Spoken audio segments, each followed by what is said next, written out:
Hello, this is Lisa Rusczyk and Donna Murphy. with the podcast We Are All Psychic, and today we have a really cool guest, and we've just been chattering away. We have a really weird story for you, too. But first, Perdita, would you like to say hello?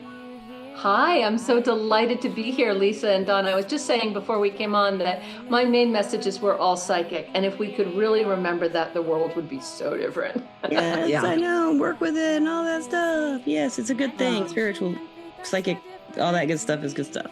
That's why they call it good stuff. We call it good stuff. So we have a question for you right away, and I think you already have a good answer that I would like anyway. Do you think we're all psychic? I do, and I might not have until I had a really transformational experience in which I came to understand that that was true. I'd love to tell you that story if that's okay. I would love to hear the story. And listeners and watchers, please do. The video on Spotify and YouTube, and you got to hear the story. Yeah. And there So is my a way daughter- you can read it, but first she's going to tell a little bit about it. Well, I tell this story actually in my book before this. Oh, before this. Oh, Yeah, I tell it in one. detail. But I mention it in this book, but I tell it in detail in the book before this. What's the name of the book before it? Take Back the Magic: Conversations with the Unseen World. Love it. Yeah, that's a great title. Yes. And We'll it was read. and what happened for me. So I am a parent of a first generation Irish American doctor and my mother, and they were modern atheists. You know what I mean? They were like, we're rejecting all the spiritual mumbo jumbo. You don't get to go to church. We don't want you to. I'm glad they saved me from religion, right? Like, good. I missed out on the priests. You weren't influenced that way, yeah. Right. But then what do you do with that spiritual hunger, right? And I was a kid who was having a lot of weird spiritual experiences. And it was a culture very much of psychology. And as I write about in this book, my grandmother was in and out of mental hospitals. So there was a lot of fear about anything that might be woo-woo. Mm-hmm. And my father was a really difficult guy, very cynical, my husband often said he believed in hell, but not heaven. You know what I mean? Like, it was really, yeah. It's like, you are living in it, dude, if you think that. You got it. 100%. That's it. Right. Okay. So he was such an intense guy. He was a small town doctor. He ran the emergency room. He was the only surgeon, and he was most people's primary care doctor. And so, and the hospital, those days there were no beepers, no cell phones, called on our home phone. Mm-hmm. And they were calling 24/7, and he'd have to get in his little car and go to the hospital. And there would be some friend's kid who tried to commit suicide, or there would be his best friend's wife who'd just been hit by a drunk driver. And it would be him. So life was stressful for him. I would give him that. But he would answer, this becomes important later in the story, forgive my language. He answered our home telephone in the 1960s and 1970s. He's at your house and he answers your phone off the wall? Yeah, we only had one phone. There was one phone in the whole house. And my father would answer it, and he would say, because it was probably the hospital calling to tell him that he needed to get up and get over. Yeah. But it also might be a friend of mine, or a boy I liked, or a friend of my mom's, or something. Yeah. And he would answer, Jesus ate fucking Christ. What is it this time? And then a friend of mine would go, hi, Dr. Finn. Sorry, listeners. We had someone knocking on my door, but we can keep going now. Perdita, you have the floor. Sure. So my father was a difficult guy, as you can imagine. And, we had a lot of stuff to work out. But one of the things he was really good at was getting you to good medical care. He always knew who the best person was. Like in the 1970s, he got me to an endometriosis specialist. Yeah. Right. Like, and I'm convinced that's why I could have children. You know what I mean? Like he was a really good doctor. Yeah. And he always knew who the other doctors were. And he was good at it. A year after my father died, my daughter got really, really sick like that. Now, she'd had some weird health stuff, like sometimes her ribs would slip and her hips would go out of joint, and she had weird allergies, but she was basically a healthy kid. And overnight on a trip with my brother, she called me up and she said, Mom, something's the matter. I'm really sick. I can't digest food. I just vomit up the food. It won't go through me. Mhm. And by the time she got home, every part of her body was hurting and she was in agony. And I thought, I know how to deal with this. We find the best guy. Of course, it's always a guy, right? We find the best guy in New York. We'll go out of pocket. We're gonna go. Darling, we're solving this problem. We're getting you to the best guy. He'll know what's the matter. He'll give you the pill. You'll make it to prom. Don't worry, right? Like, can-do spirit. We went to doctor after doctor after doctor. We maxed out our credit cards. We took out a second mortgage. We got behind on our taxes. We didn't have any more money. And I had a kid lying in bed, a 16-year-old girl who used to say, Mommy, get me out of my body. Can you just get me out of my body? It hurts too much. And I had no idea what to do. And I just had a call from another doctor who said to me, I don't know what's the matter, but your daughter has rampant amounts of inflammation in her body. Something's the matter with her, and I don't know what it is. And I said, who do I go to? Mhm. And he said, I don't know. Yeah. And so I went to the gym to just like run on the treadmill until I just burned out some energy so I could go back and deal with this. And while I was at the gym, a friend of mine I see sometimes said, how's Soph? And I burst into tears and said, oh, I don't know what to do. I don't know who else I don't know where we go. Yeah. I don't know. We don't have any Yeah. more money left. We don't have a solution. She's sicker than ever.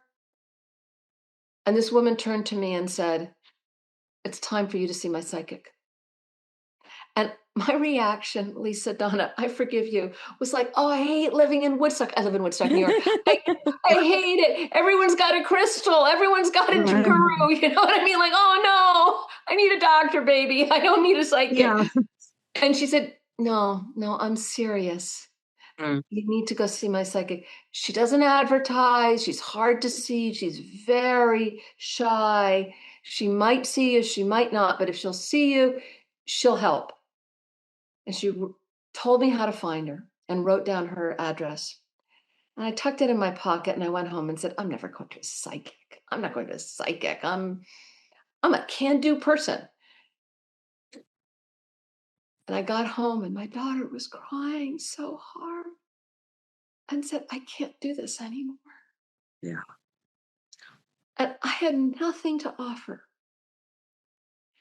And so I drove into town and there was this weird, funky little store. I'd never been in it. I'd always seen it.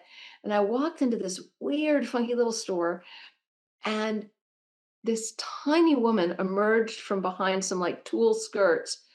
And she must have been barely 5 feet tall with a shock of white and purple hair. And her skin was just like translucent. She's very beautiful, but very elfin and very otherworldly. And she looked at me and she said, oh, your kid is really sick, right? And I said, yes. And I burst into tears. Oh, I bet you did. Yeah. And she said, yeah, come on in, come into the back room. Yeah. And so I go into the back room and I don't know at the time that this is very rare, that she really doesn't love to do readings. And I can tell you more about her, but she had a little stool and had Hello Kitty decals on it. And I sat down on this little stool and she looked at me and she went, huh? She said, oh, I'm so sorry. I don't like bad language, but your dad is here. I'm going to have to tell you what he's saying. I'm so sorry. He says, Jesus H. fucking Christ, Perdita, what is it this time? I screamed. I bet, yeah. It was the moment for me when the dead became real. It was the moment for me when the whole world turned inside out. Yeah. And I said to Fiona, that is her name. I said, Fiona, I need a doctor. What doctor should I go to? And she looked at me and she said, me. I'm the doctor. Your father always gets you to the best doctors, right? I'm the doctor. Yeah. And she began to guide us and help us in what was a very profound spiritual initiation, not just for my daughter, but for our whole family. I mean, of course, most intensely for my daughter, but also our whole family experienced a kind of radical turning inside out of our reality. And she became a guide, and I wrote a book about her, and it's called The Reluctant Psychic. And one of the things about writing that book was that it was a real education for me. Yeah. And we became friends Yeah. and beloved friends. And one of the things that was really fun about her was she's extraordinary. She, as a child, had to train herself to tell the living and the dead apart. Oh, wow. And we would sometimes walk into a room together. Our book ended up getting optioned by Shonda Rhimes. She never did anything with it, but we had a very fun trip out to Hollywood. And that was worth it, everything. I bet, yeah.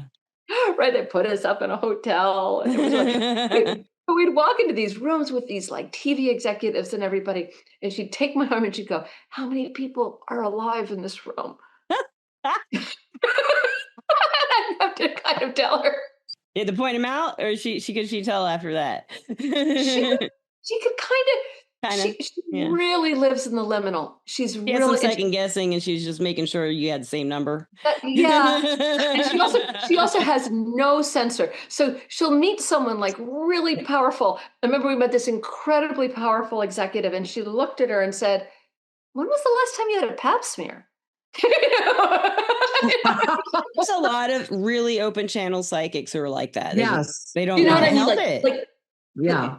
And it did not make life easy for her. Life was No, real. I'm sure. But what I began to learn as I talked to her and asked her about her experiences was that a lot of experiences that she was overwhelmed by, I was also having.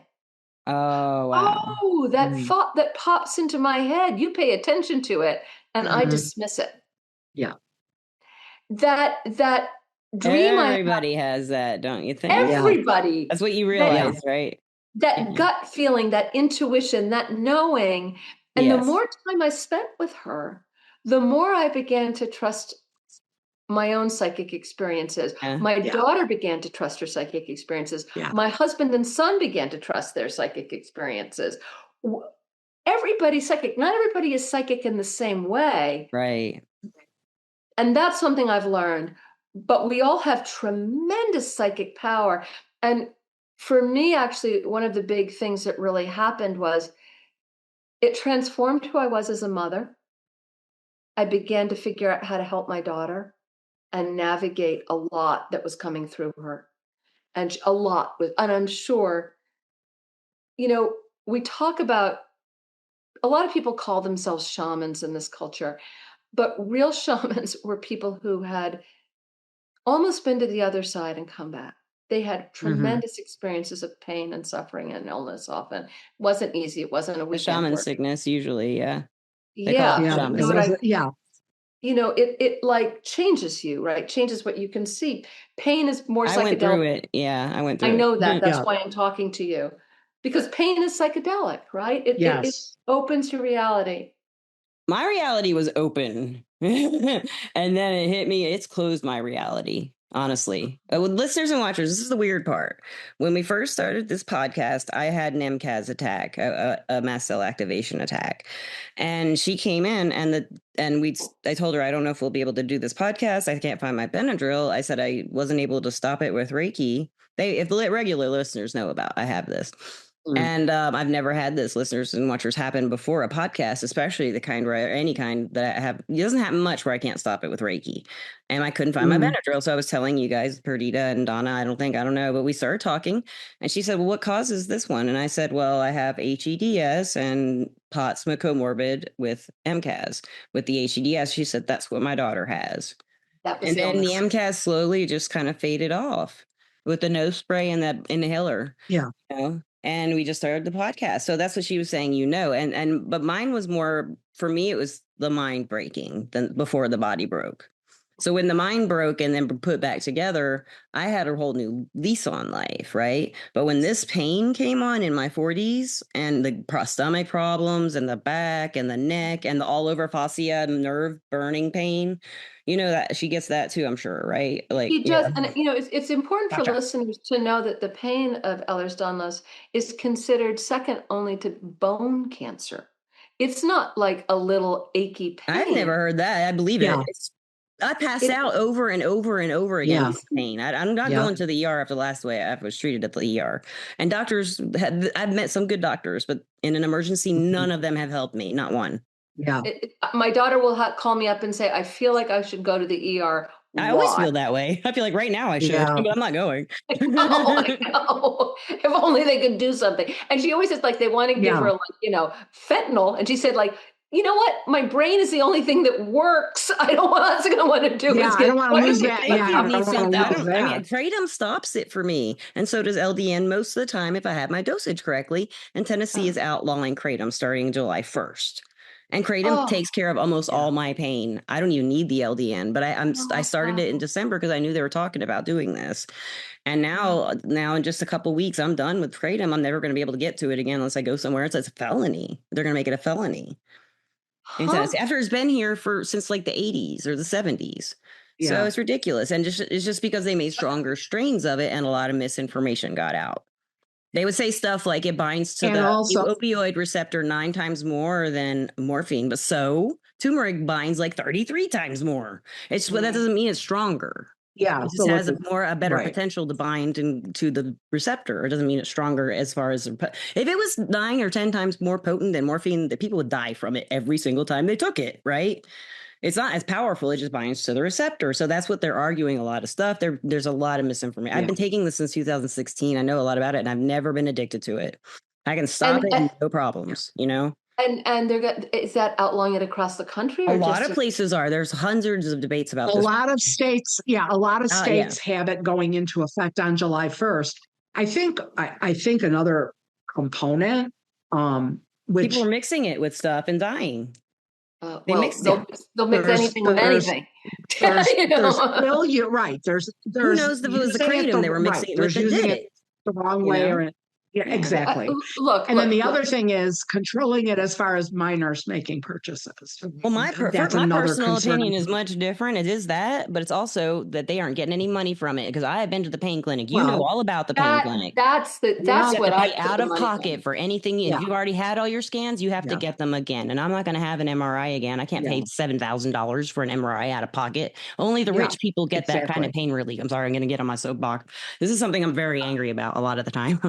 Because it's not fair. They don't believe me. I can't take NSAIDs or I'll bleed through my whole digestive tract. I can't take opiates because I take Klonopin, and I'm like pretty much have a dependence on it because I've been taking it since I was 21. Because we have that fight or flight going on all the time, right?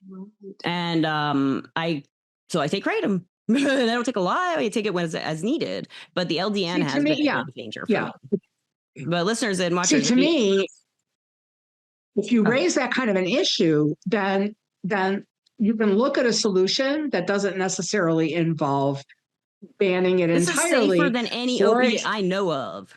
If it's processed in labs. For example, people, at least in Illinois and in many states, I don't know all the ages for all 50 states, but people in Illinois, if they're 21 or older, can buy alcohol. When there's abuse or when terrible things happen as a result of somebody abusing alcohol, they don't ban take alcohol. They tried it in the 30s and look what happened. I mean, but I'm just saying that when they raise these issues, I'm not saying that those issues aren't real. I'm just saying that there's another way to solve the problem than just making there's an no outright reason ban. People need to be in pain, and I they're think they're making a political statement with it. It doesn't matter what it's about. It's really about money and political statements, and no one cares that it's not unsafe. Yeah. It's the truth is it's not unsafe. It's safe. How did you learn how to use Reiki for yourself? For the mast cell? Yeah. I do this. My Reiki teacher taught me a technique and I tried it with the mast cell activation and it worked most of the time. So do you do Reiki? Or does she do Reiki? I don't, but I'm really curious about teaching Well, my I'm not daughter. really, it's kind of something, it's like she taught it to me. I guess you could do it if you don't do Reiki, maybe. I go in like counterclockwise, say I'm doing it to your third eye and pretend the camera's your third eye or above it. So I go in like counterclockwise and then I'll hit like your third eye and I'll say stop inside my head. And then I'll say clear. And then I'll imagine like your chakra stopping and then a whole bunch of yellowish light clearing out the chakra area, like the hole through here and everything. Anyone can feel it when I do it most of the time. I don't So think you've been anyone's studying. not felt it. And then I'll pull it like out of your third eye going the other clockwise. And then I'll flick it away and I'll usually wipe the third eye. That's just an example of clearing the chakra. So that's what I do with the mast cells, but I put one more step in. While I like when I go in and then stop and clear. While I'm clearing, I talk to the mast cells, and I don't know what the hell they are, but I tell them thank you so much. I had to fill myself with this feeling of love and gratitude for them, and tell them how much I love them for doing what they do and protecting me. But there is no threat, and then I pull out and then flick it, and it usually stops every time. It might fade a little bit, but it usually stops right away. That's beautiful. Yeah, I wish I could do that for the pain instead of pass out. And I bet you, like your daughter, she's probably had all kinds of weird things happen to her body trying to get out of pain, right? Weird like reactions, weird stuff. Yeah. Like all kinds of weird things have happened to me trying to get out of pain. Like, like the POTS flares would distract me from the pain, for example, or something like that. There's other ones. I've told Donna about some of them, it's just like, ugh.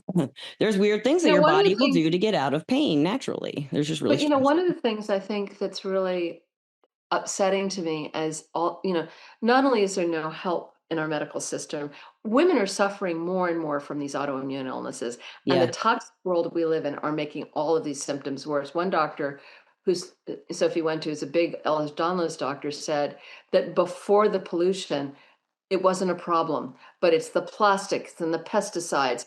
And they didn't have the medicine to detect what it was. Half the people weren't diagnosed, and now they aren't even diagnosed. Half the people. I know they're not being diagnosed. Even before then, they weren't diagnosed. Now, this is a really strange. I had a terrible doctor in Decatur who knew all about Ehlers-Danlos syndrome because he knew the whole story and history of the mutation in horses because he's a horse lover. And then he lectured me for 15 minutes about how every single problem of mine was a psychiatric problem. And I told him, well, I don't want to get into it too far, but he was going to put a catheter up my just to check my kidney fluids. And he was just doing that to be a dick. Excuse my language. He was.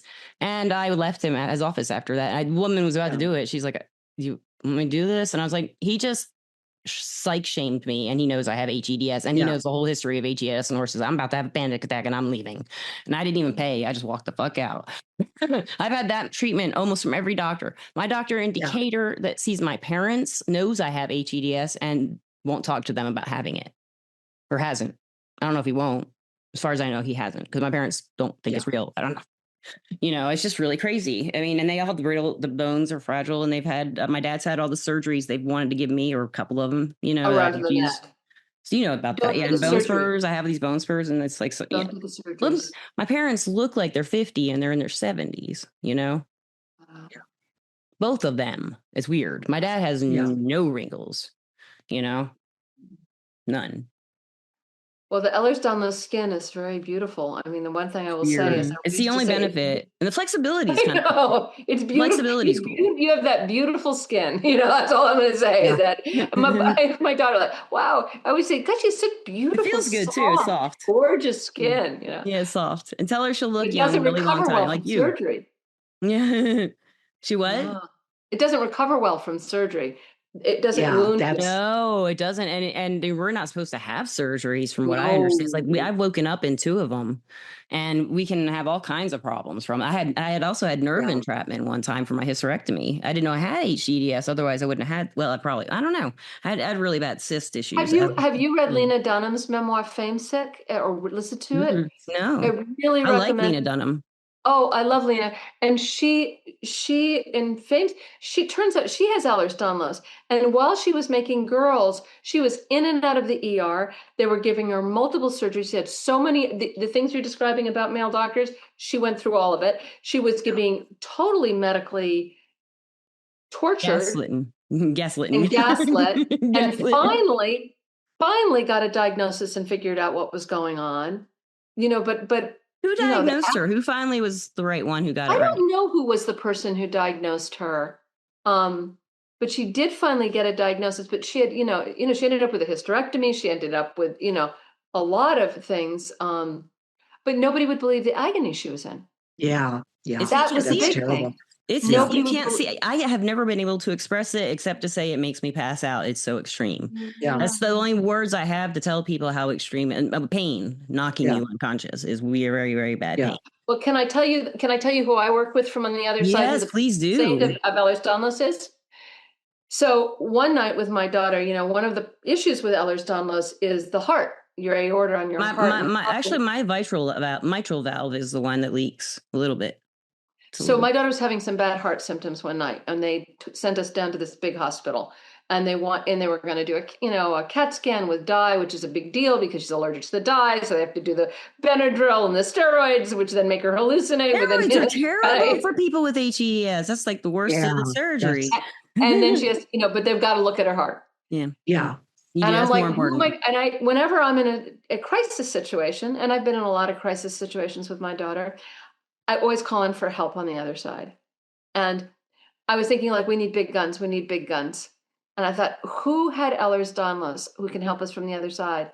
Well, you know who was one of the most famous people who had Ehlers-Danlos and probably died from it is? No.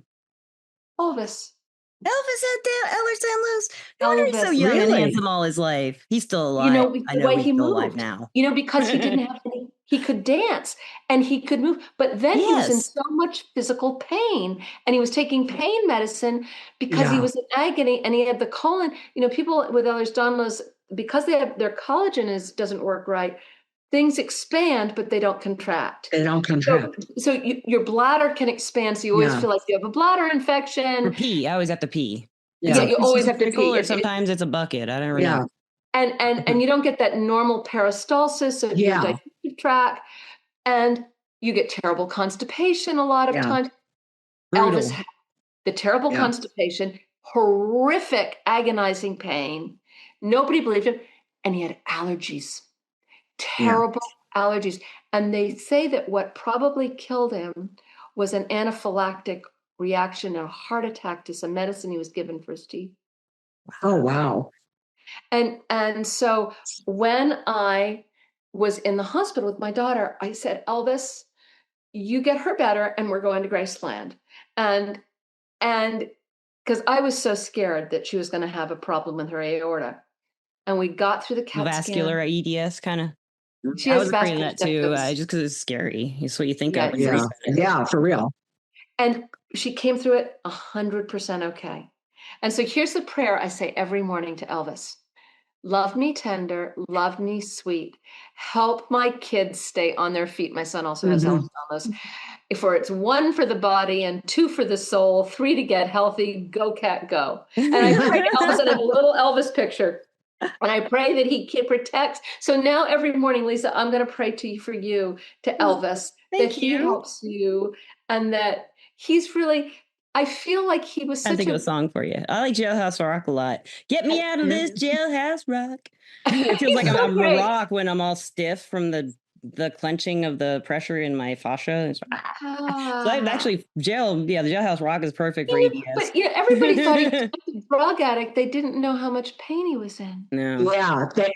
And I've again, been self-medicated for a long time for the psych. Because and when the pain was there, the doctors wouldn't give me anything. So I went from every person I knew asking for everything they had. And then I found Kratom. Alabama, they'd already made it illegal. And I moved to Tennessee. One of the reasons I moved here was Kratom was legal. Wow. And it's not anymore. So I was thinking about going to North Carolina on a whim, but I'm not going to. I just got to figure it out. I mean, or I'll just go there to get it and just hope nobody pulls me over. I'm not going to lie. I'm going to do it. If I am in pain, I will get it. Yeah. I will find a way to relieve my pain before I will be worried about breaking a law that is stupid. If it was a serious law and there was I hope Elvis is going to help you figure this out. I think Elvis is the perfect person. I love Elvis. So I think so too. Problem. I love him. With that. I love it. Thank you. So listeners and watchers. So she's telling us, she's been telling us, she had basically you and your daughter, your whole family kind of had a spiritual whole awakening experience, new way of looking at things after this, going through it, after it. So where are you now with it? Where am I now with it? I have a really profound relationship with the dead. You've probably seen the altars behind me. I love it. And Yeah. and they're all photos. And all my life I've been talking to the dead, and I didn't kind of acknowledge that that's what I was doing. All my life I've been having precognitive dreams that I just thought were weird, and Yeah. now I know what's going on. And the more I began to embrace my relationship with the other side, You're happy. the happier I felt, the more joyous I Yeah. felt. The Get to more know my life, yourself and accept yourself and other people and life and everything. Not all the time, maybe me, especially not all the yeah. time, but it helps And so also much. my writing exploded. You write Right. with, I mean, I was, I had been a writer my whole life, and suddenly the dead said, "We want to write books with you." I wrote a book with my dad. I wrote a book with my mom. I write books with the dead. And, my most recent book, I wrote it with, gosh, all my old grandmothers and the mountain and the bears. And people keep coming to that book and saying, "Did you write this?" And I keep going, "Well, I showed up at the computer, but I had a whole team here." you Yeah. know?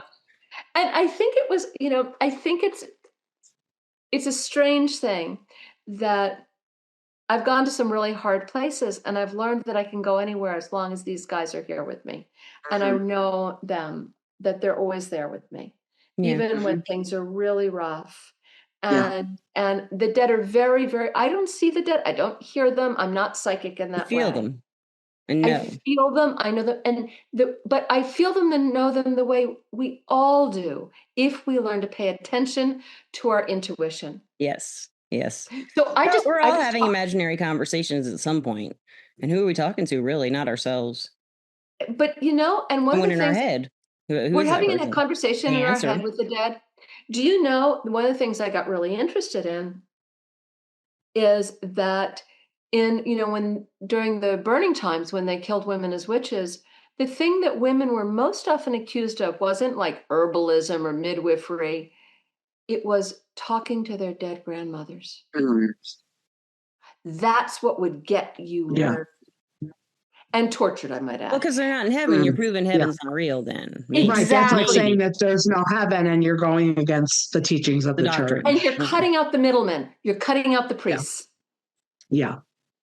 They don't matter. If you've got a direct relation, like people are saying to me, "Do you believe in God?" I say, like, I don't know. Yes or no, who cares? I believe in my grandmother. I believe in my great grandmother. I believe in Yeah. my Mhm. cat.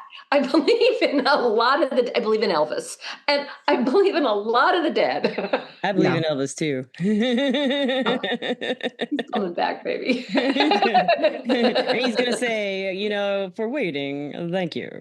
Thank you. No. But so this was a real transformation for me.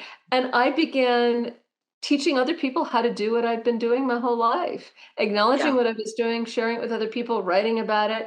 Like you, I want to get the message out there that we're all Yes. psychic. Yeah. Yeah. And I want to help people who don't know what's going on too.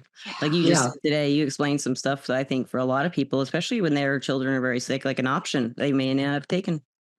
Or even Yeah. someone who is sick, they might take that Or option. even, Just and passing you along talk this. about you take medicine Oh and you yeah. pray. Yeah. Take You tons do of both. medicine. Yeah. But you got to do both. Like I take a medicine every morning for a condition I have, but I never don't not pray and visualize with it.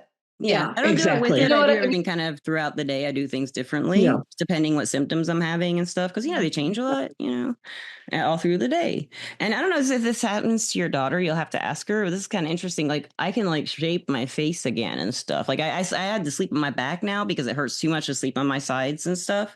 And my shoulder, this shoulder will go out or this hip will start hurting. One of the other hurts. I'm usually on my back. And I always had this really bad double chin, like down to here, it felt like. But ever since I've been sleeping on my back, like the chin is doubled and my belly's flatter as I lose weight.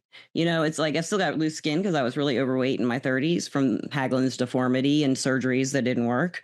And I had, and so when I lost all the weight from pancreatitis from Depakote, you've heard all these stories. I All right, have. and So I do have loose skin, and but it doesn't look. It looks weird. It's like weird looking, but I can't remember what my original point was there. Well, that you pray, you can pray. Oh, different times a day. Like, yeah. So like if I'm like when I'm putting lotion What you on, use, I'll think of like a guide or something, or ask the essence of the essential oil I'm using to really do its magic or whatever, something like that. Get in touch with the fairy magic of the plant, maybe something like that. I like the fairies a lot. And or like during the day, I wouldn't do it directly with the medication though, but I'm going to try it. I'm going to try that. Yeah, like, and you never know, who's going to come over to help you. Like I got diagnosed with this strange tick-borne disease, and I've been working with it, and it's so interesting. It makes you allergic to all mammal products, which is kind of weird, Oh. right? Okay. So, Oh, but I wow. got diagnosed. You're just a vegan on purpose. By accident, I mean. By accident. Involuntary veganism is what we call it in our family. Voluntary veganism.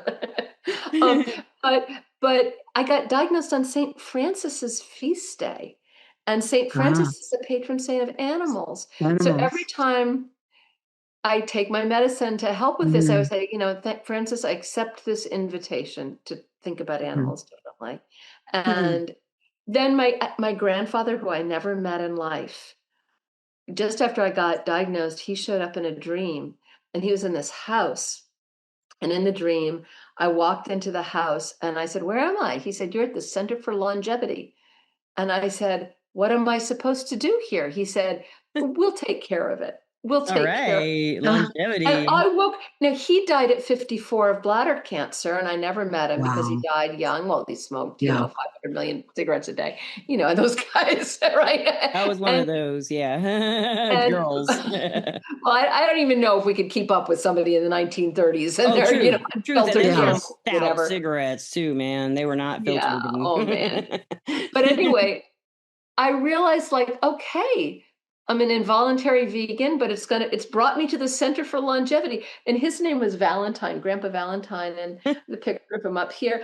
And so every time I take my medicine, I say, "Grandpa Valentine, get me to the Center for Longevity." Yeah. I love that. That's great. I might say that too. Yeah. You're welcome to. I'm sure you're gonna have a lot of energies pulling on him. Come over here. Yeah. It's okay. I mean, I think they love that energy being pulled on them. And they do. They want to be asked, is my impression. Right? You too. Yeah, I believe that. Yeah, they're bored. So I think, that's one of the things I write about in this book that I'm doing now, which is, people say, "Oh, I don't want to bother the dead." I'm like, yeah, but doesn't your mother want you to call her? Like, she wants you to. A good point. Call your mother. Call your mother. Go see the medium. Call your mom. And it's so funny because I think the dead, I'll tell you a funny story about my son. So he had a moment. He's the youngest. He had a moment where they're like, "Oh, my parents are too crazy and my sister's too crazy and I'm going to go be Mr. Science." Right. And so he was in college and he was doing pre-med. And he was home for the summer and he was in the house by himself. And he's making a sandwich. The house is dead quiet. All the windows are shut. He's just making his sandwich. And if you look behind me at all these photographs on this altar, this room abuts the kitchen. And while he's sitting there, about to take a bite of his sandwich, every single photo fell off the ancestor altar. Yeah. Everyone. Not one of them broke. Wow. And I came home. Not one broke. I love that. And he's shaking. And he says, "Mom, are they haunting me? What have I done? What's the matter? What am I going to do?" The spirits are all laughing. Yeah. We got him. And I said, "Sweetie, they just can't get your attention, They're trying. If you start talking to them, they'd much rather talk to you than do the hijinks." Yes. And so now he has a very profound relationship with the dead. Good. That's so cool. They were begging. And he didn't go to medical school. He became a farmer instead. Talk to us. You are smart and interesting. We love you. Yeah, I know. I mean, it's transformed his life. And he is. That's so cool. So everybody is like in your family, it's a direct family at least, that was affected like that. That's so cool. I love it. I'm going to pray about your parents, though, because I think I don't know if they don't believe it. I don't know what it is. I don't know what the issue is because they must have it. It's not, I mean, just looking at them, and their conditions and their issues they've had, my dad, especially, I mean, he looks young. I mean, he's missing the hair on top. So maybe that's what makes him look a little older, but he has like maybe one line here, and that's it, So, but he bruises like all over. They call it purpura for him though. Oh, Like I yeah. have bruises right now somewhere on my arms, like right. I My think daughter gets the worst bruises. I get them all over the place, man. Yeah, that's part of it. Yeah. And you can see her veins beneath her skin, Yeah. and Yeah. yeah, yeah, just like The phlebotomists love me, you know. You can see that vein popping out from there, can't you? Well, watch her see like all these veins. blue Yeah, bloods. Perdita, I would love to talk about your, but at least let listeners know that this is the book she has just written, right? This is your most recent book? Yep. And it is called Mothers of Magic. So would you like to tell us, Perdita Finn is really the author name. Would you like to tell a little bit about what this is about for the listeners? Sure. It is a book. It's about two things. One, it's about, the more I worked with the dad, the more I realized that from the other side, they really love us. The dead, I mean, that's my experience. I don't know what your mine is experience. too. Mine is the same exact experience. They're not I angry. I often say I'm terrified of the living. Like the living scare the bejesus out of me. Yeah, they're But not. the They're dead, unhappy. they're unhappy and they're mean and they're going to hurt you. But the dead, I'd say, put me in a haunted house. I do not feel scared. I love talking to the dead, all the dead, and they really are really loving. And what I did in this book was really about beginning to connect to my oldest mothers and grandmothers from before civilization who remembered a different world. And they began to I'd show like up to and talk talk. about that sometime. Yeah, and they began to show up and talk to me and tell me about a really different way of being in the world. And it was about what was it like when we talked to the dead, when we all remembered that we've been each other's mothers in one lifetime or another. And then if we really lived that way, if we could see with the eyes of the dead while we were alive, we wouldn't be dropping bombs on each other. We wouldn't be hurting each other. We wouldn't, we wouldn't be putting people in That wouldn't horrible. even be a thought. It'd be much more interesting things going on and more important things than that. There would be more art. There would be more art and music and dance and love and care. There's a lot of fear in the world, and a lot of like people who just want control and power out of fear is sad. And so this book was really about how connecting with the dead gives us the mothering we need, that we need more mothers in the world.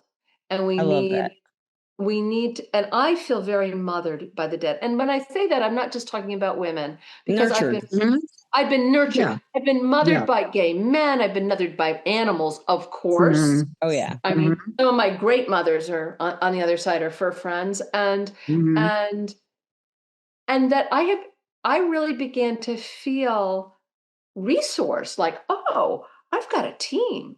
I got a team and they're fun and they're nice and they're good and they take care of me. And if everybody could feel that, I don't know if you heard about that horrible website that CNN talked about, Motherless, that I don't watch TV. Oh, well, I hate TV. I don't want to bring it up then, but I don't want to talk about it. You can tell me. I just don't watch it. Yeah. The CNN reporters did the talk. There was a secret website on the dark web for men to get together to talk about how to drug women to rape them. And it had 66 million hits in February alone. That is more hits than Gmail. Yeah. So got sick, man. And it was also men were uploading their videos. Right. Of wives and girlfriends. That's so gross, man. Okay. Yeah. Okay. This is the grossest thing, other than the Epstein files I've heard lately. But it seems like, and I thought but it was called Motherless. That was the name of the website. And that these are people who are hurting people because they are so disconnected from the love that's available to them on the other side. They're so completely deranged and horrible that they would do such things.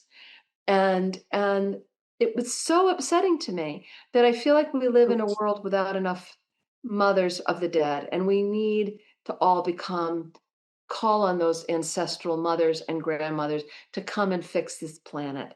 Because our species is a muck as far as I'm concerned. It seems like it's me too in our country anyway. We're all And arguing over nothing. We have nothing to say about it what? anyway. I'm We're sorry, all what did you arguing say? over nothing, and we can't really do anything about it if we could. I know, and we need to call on the We dead can to do come and that. help. We can do that. And with that, Perdita, where can they find your books? Do you have any? You can find me at my website is takebackthemagic.com, and you can find out how to sign up for my newsletter, which is on Substack. I have a very active newsletter, takebackthemagic.com. I also have through Substack a monthly gathering of people to talk about your experiences with the dead and to come and meet friends who are happy to love to talk about it. Yeah. And I teach a lot of workshops, and I have my books, and I'm on Facebook and Instagram. And okay, we'll put all her stuff in the description of the podcast, listeners and watchers, and you can just click and find her whatever avenue you want. I guess she's got a lot of them. And we'll pray to Elvis together, Lisa, for you. Yes. I have another friend who talks to Elvis, and occasionally he'll come through. Well, now I think he'll come through whenever he wants. So it's like when she was first practicing her mediumship more, he was coming through for her, and she, singing songs and stuff and saying sweet things. And then now I think she just regularly communicates with him like an old friend, but she's a huge Elvis fan.